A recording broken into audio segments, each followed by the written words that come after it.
زيد زيد زيد. يا بسم الله. بسم الله بسم الله.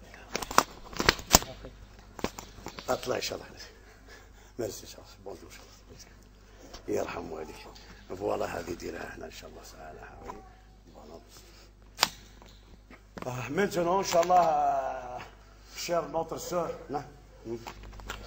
chère notre sœur Morgane, habite à Bruxelles, veut maintenant prononcer, Inch'Allah, Tabaraka wa Ta'ala, le convertibilité à l'islam, Inch'Allah Ta'ala. Il suffit entrer à l'islam, c'est une chose plus facile, très facile. Il suffit, Inch'Allah Ta'ala, de répéter après moi, Shahada, Inch'Allah. Yak.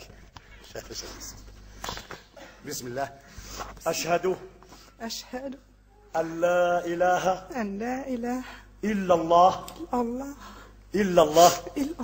وأشهد أن محمدا رسول الله الله تزيف ولا ترزف اكسكيزين إن شاء الله تعالى سوية البينفين إن شاء الله أشهد أن لا إله إلا الله وأشهد أن محمدا رسول الله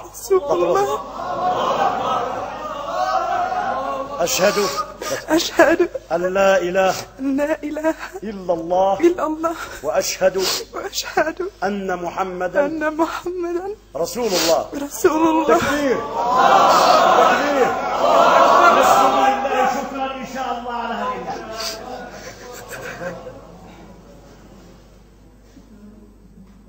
الله أكبر. Comment Inch'Allah Ta'ala, qu'est-ce qui est attiré Inch'Allah dans l'islam Inch'Allah J'ai suivi les cours à l'école, il y avait les cours d'islam. هي تابعت يعني الدراسة بتاعها في المدرسة عن الإسلام. Je voyais beaucoup de musulmans dans les rues, alors j'ai suivi les cours dans l'école d'islam. إذا هي حينما رأت أن المسلمين قد كثروا كثيرا في تلك الشوارع بتاع المدن البلجيكية اهتمت بالإسلام وبدأت تدرس الإسلام في المدرسة. Et après beaucoup d'années, finalement, j'ai été à la mosquée pour suivre les cours. وبعد سنوات ذهبت مباشرة إلى المسجد وصارت تعاطى للدروس داخل المسجد عن الإسلام. Voilà. إن شاء الله. شكرا شكرا شكرا. إن شاء الله.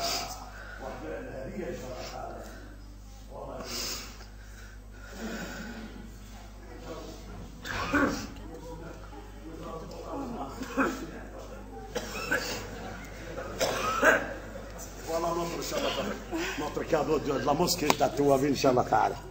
ادعوا لها بالثبات اللهم ثبتها واجعلها إن شاء الله ذخر لهذا الدين وصلى الله على حبيب. شكرا شكرا شكرا شكرا جزيلا.